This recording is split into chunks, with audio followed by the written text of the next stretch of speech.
Good day, and welcome again to Learning Pharmacology with me, Nurse Myron. For today's learning activity, we will be discussing anti-lipidemic drugs. For our full disclosure, I am not affiliated with any of the manufacturers of the drugs or other items mentioned in this lecture. The mention of such brand names are only in passing and for educational purposes only, and are not for commercial promotion. I have no actual or potential conflict of interest in relation to this presentation. So let us begin with a review of anatomy and physiology of the blood vessels and blood itself. Our blood serves to transport food and oxygen to the different cells of the body. Together with these important chemicals, the blood also carries with it lipids or fats in the form of cholesterol and triglycerides.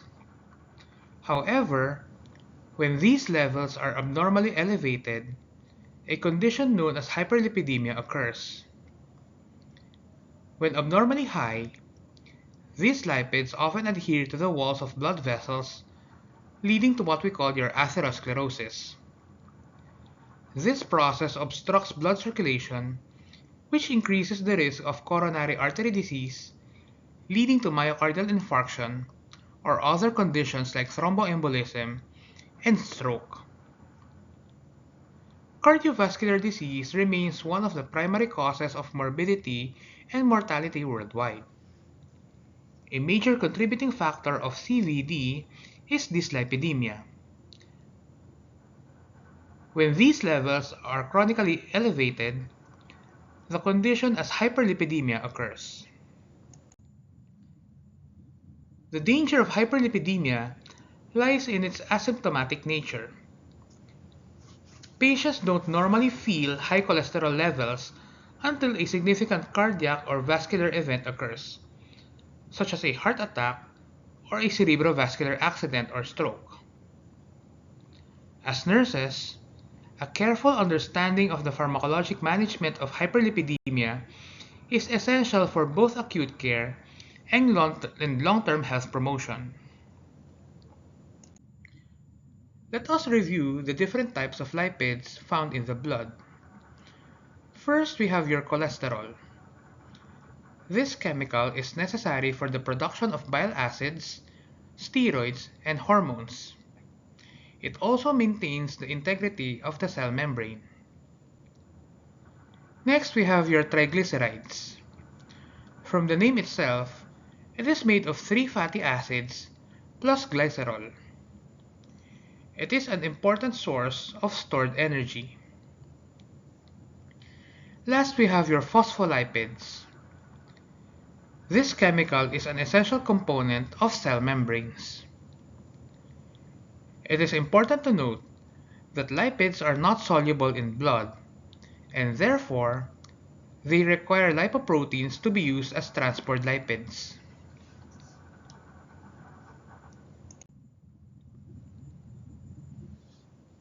Chylomicrons are mostly triglycerides which deliver energy to the cells. They are primarily produced in the intestines and are used to deliver energy-rich triglycerides to the cells of the body. Very low-density lipoproteins or VLDL are also mostly triglycerides with some cholesterol. They are primarily produced in the liver and also deliver energy-rich triglycerides to the cells of the body. Your LDL or low-density lipoproteins are known as bad cholesterol. They contain high levels of cholesterol with low triglycerides. LDLs are transformed from VLDLs. 50% of LDLs are synthesized into bile acid, while the remaining half is synthesized into steroid hormones. Last, we have your high-density lipoproteins or HDLs. These are known as the good cholesterol. They promote the removal of cholesterol from the blood to return it to the liver for excretion. These are primarily produced in the liver and the small intestines.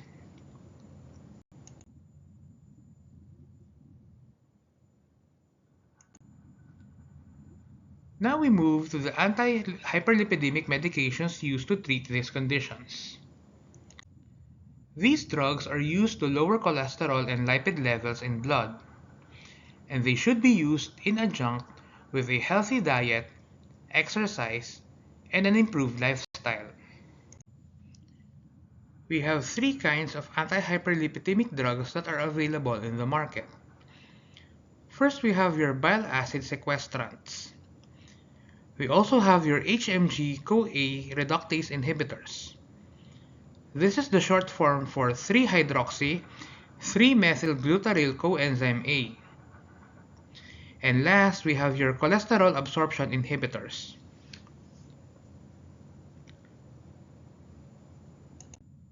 Let us begin with your bile acid sequestrants.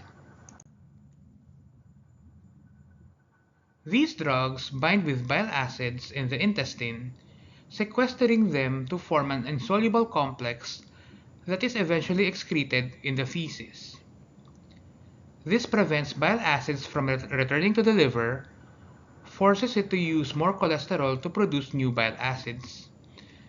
This results in a lower serum cholesterol level. Examples of your bile acid sequestrants include your cholestyramine, brand name is Cholestid, cholestyramine, brand name Locolest, Cholestran, and Questran, and your cholesevelam under the brand name Welchol.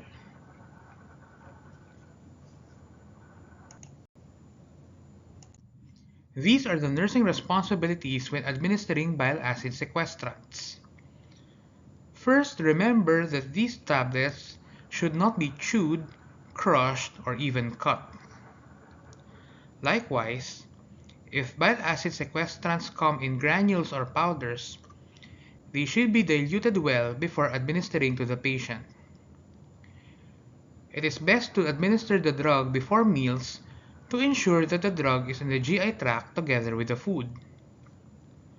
To avoid any interactions, other drugs should be administered 1 hour before or 4 to 6 hours after the bile acid sequestrant. Lastly, patients should increase oral fluid intake and dietary fiber to prevent constipation. Next, we move to your HMG coenzyme A reductase inhibitors, or more popularly known as your statins.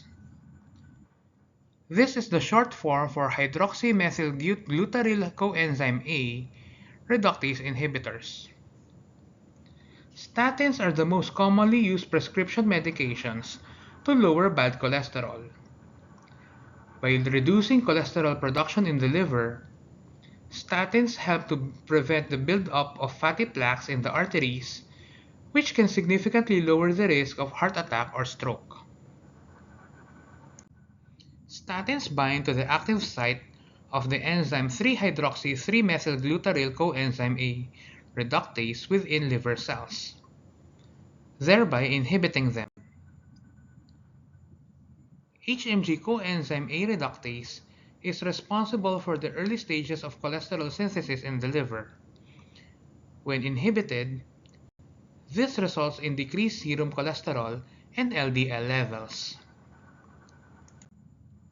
Common examples of your statins, they are quite easy to remember because they all end with the suffix statin, include atorvastatin under the brand name Lipitor, fluvastatin, Lescol XL, lovastatin, Altoprev, pitavastatin, Livalo and Zypitamag, pravastatin under the brand name Pravachol, and the more popular drugs rosuvastatin under the brand name Crestor, and simvastatin under the brand name Zocor.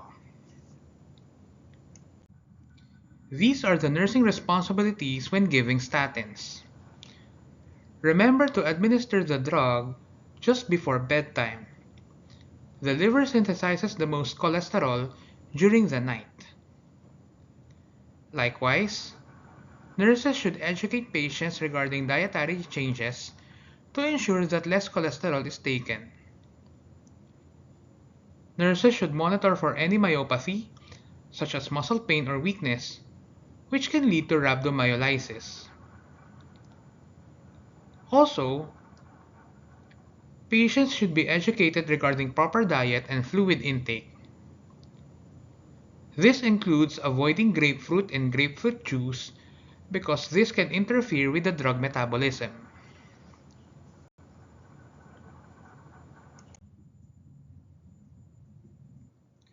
Now we move to the other drugs that can also lower blood cholesterol and lipid levels. The first is your nicotinic acid, also known as your niacin. This works in adipose tissue where it inhibits hormone-sensitive lipase, which breaks down triglycerides into fatty acids. Under normal circumstances, the liver uses these fatty acids to produce very low-density lipoproteins to become low-density lipoproteins. It also has some effect to increase high-density lipoproteins. Next, we have your cholesterol absorption inhibitors. These drugs, from the name itself, stops the absorption of dietary cholesterol. Consequently, less cholesterol goes to the liver. An example of your cholesterol absorption inhibitor is ezetimibe under the brand name Zetia.